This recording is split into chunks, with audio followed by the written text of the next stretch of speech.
Hoje, a gente vai mergulhar em uma das histórias mais tocantes da Bíblia. É uma jornada que fala sobre perda, sobre uma fé que não se abala e, no fim de tudo, sobre redenção. Vamos conhecer a história de Ruth. Então, para a gente entender o que está acontecendo, a nossa história começa lá atrás, num tempo bem conturbado no Israel antigo. Era a época dos juízes, sabe? Um período de muita, mas muita instabilidade. Tudo começa em Belém. A fome lá era tão severa que uma família teve que tomar uma decisão drástica: deixar tudo para trás e procurar abrigo em uma terra estrangeira, a terra de Moabe. E ali começava uma jornada que ia testar a fé deles de um jeito que nunca poderiam imaginar. Pensa só o que eles devem ter sentido, né? Aquela mistura de esperança por um futuro melhor, mas, ao mesmo tempo, o medo de abandonar tudo o que eles conheciam. Foi literalmente um salto de fé no desconhecido. Só que a tragédia bateu na porta. E não foi só uma vez, foi uma atrás da outra. Primeiro, o marido de Noemi morreu. Um tempo depois, os 2 filhos dela também faleceram. Imagina a cena. Noemi e suas 2 noras, Ruth e Orfa, as 3 viúvas, sozinhas, numa terra que não era delas. O tempo passou e Noemi, com o coração partido, recebe uma notícia. A fome lá em Belém, a terra dela, tinha acabado. Então, ela decide voltar. E num gesto de puro amor, ela insiste para que suas noras voltem para suas famílias, sabe? Para que elas pudessem ter segurança, um recomeço. E é aqui que a história tem uma virada crucial. Orfa, chorando muito, se despede e vai embora.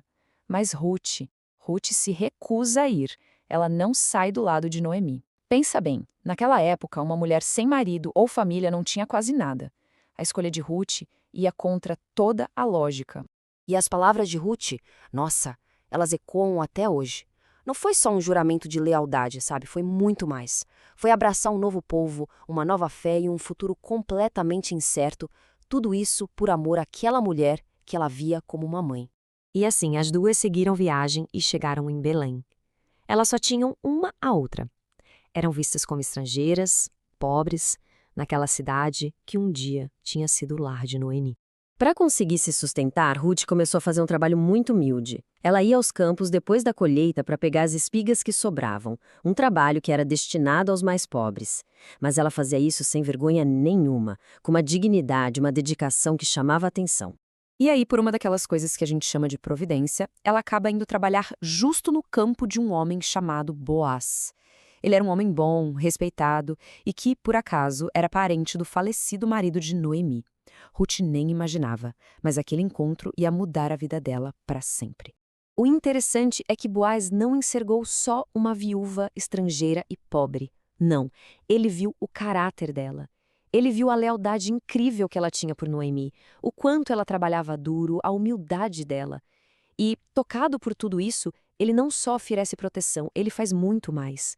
Ele chega a instruir os trabalhadores dele a deixarem cair mais grãos de propósito para que elas pudessem recolher. Pensa que gesto, um pequeno ato de bondade, mas que foi um facho de luz, uma esperança enorme para elas. Era um sinal de que a fidelidade delas estava sendo notada, de que elas não estavam mais sozinhas.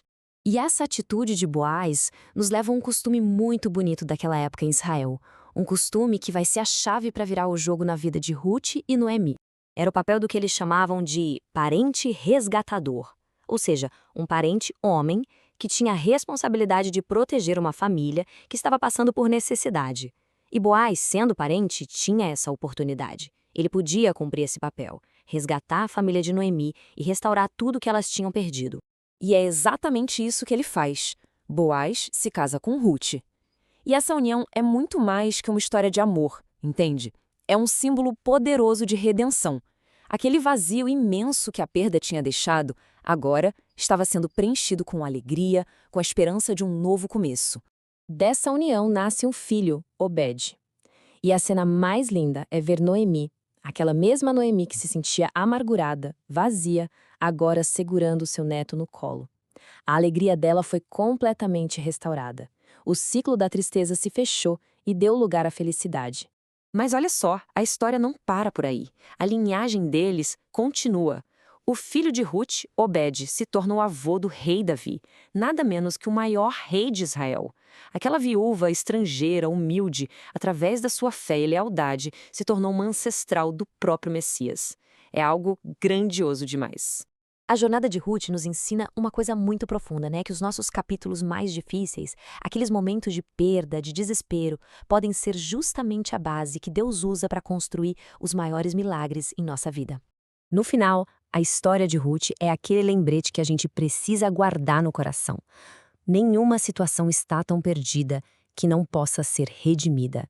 E a fidelidade, mesmo quando parece custar caro demais, pode nos levar a um legado que a gente nem consegue imaginar.